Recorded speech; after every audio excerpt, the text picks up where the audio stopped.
Bonjour Grégory Denis. Bonjour. La création d'entreprise, ça fait toujours rêver, ça pousse des vocations, mais ce n'est pas si simple que ça. Vous êtes là pour nous donner les bonnes pistes et les bons conseils. Effectivement, il y a beaucoup de personnes tentées par l'aventure de l'entrepreneuriat, mais il y a aussi beaucoup de mes aventures.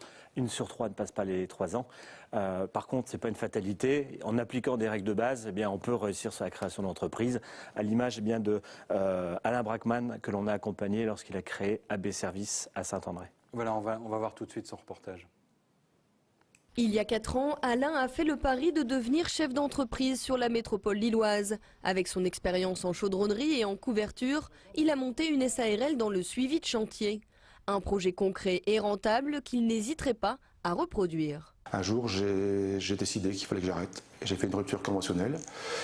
Mais c'était une semaine après avoir été au salon créé. Et j'ai rencontré une personne de Serre France qui m'a bien aidé, qui m'a fait comprendre que je pouvais faire ma boîte. J'ai eu l'ACRE qui m'a permis d'avoir un peu de trésorerie.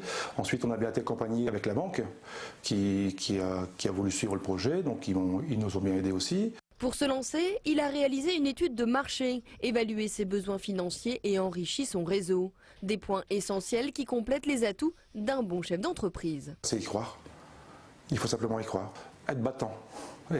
Toujours avoir envie de gagner, être honnête, être un bon commercial, ça c'est super important. Et être honnête avec les gens, ça je pense que c'est vraiment une priorité. En plus de l'appui et de l'aide de sa femme pour développer son entreprise, Alain a pu compter sur l'accompagnement de Serre France. Ils m'ont aidé juridiquement forcément parce que j'avais aucune connaissance dans les démarches pour pouvoir monter cette entreprise. Ils m'ont mis dans un organisme pour que je puisse avoir des aides, pour avoir un peu de trésorerie. On avait un comptable, tout était vraiment parfait pour que je puisse être assuré. Et sans eux, je pense que j'aurais pas osé franchir le pas. De plus en plus de Français font la même démarche qu'Alain. Selon l'INSEE, 46 500 entreprises sont créées tous les mois en France. Grégory Denis, on l'a vu, l'accompagnement de Serre France pour ce jeune créateur. Quels sont ceux qui réussissent? Il y a déjà ceux qui ont compris que ça s'apprend de devenir chef d'entreprise, qu'il faut se former, etc. Être battant, on l'entendait dans le reportage. Et puis, optimiste, quoi, hein. être optimiste, effectivement. Et puis aussi, il faut reconnaître, avoir vraiment une capacité de travail importante, tout en connaissant ses limites. Et puis, être conscient qu'il y aura un peu de formalité, un peu de paperasserie à assumer. Ouais. Il y a différentes étapes, on ne se lance pas comme ça de but en blanc. Oui, alors, toutes les étapes sont importantes dans la réussite du projet. Alors, depuis, on l'entend dans le reportage, l'étude de marché, bien valider le marché que l'on va adresser.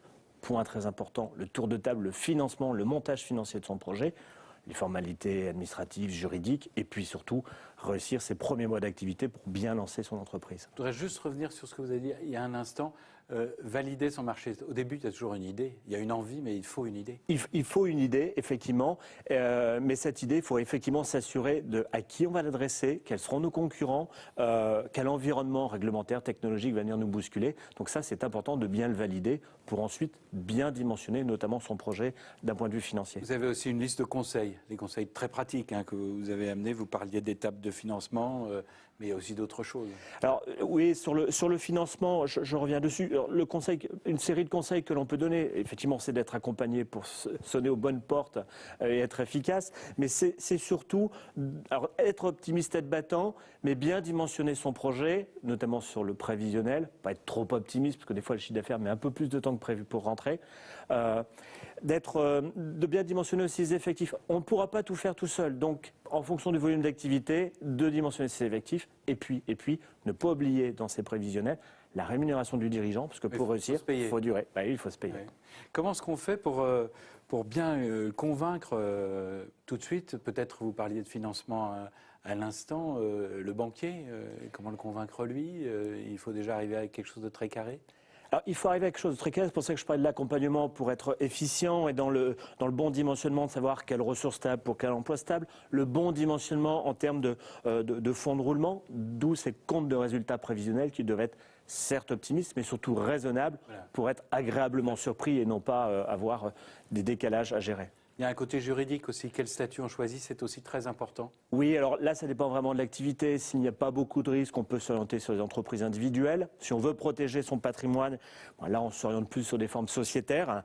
Le conseil, ce statut n'est pas figé dans le temps, il peut évoluer. Donc régulièrement, chaque étape de vie de l'entreprise, le revisiter pour l'adapter. Il y a aussi un conseil, ne pas rester seul. On a compris que vous faites de l'accompagnement, mais peut-être aussi c'est une des clés pour la réussite, c'est pas de solitude. Ça, c'est quelque chose qu'on sent chez les chefs d'entreprise. Pas de solitude, effectivement, et surtout, je dirais, être très déterministe dans sa démarche, avec, on l'insiste très souvent, sur les tableaux de bord financiers, commerciaux, économiques, pour les suivre, et surtout, bien sûr, suivre sa trésorerie, c'est le nerf de la guerre. Merci, nouveau chef d'entreprise, les clés de la réussite. Vous avez bien entendu aussi la brochure qui vous donne les conseils. Merci beaucoup, Grégory. Merci à vous. Et à la semaine prochaine.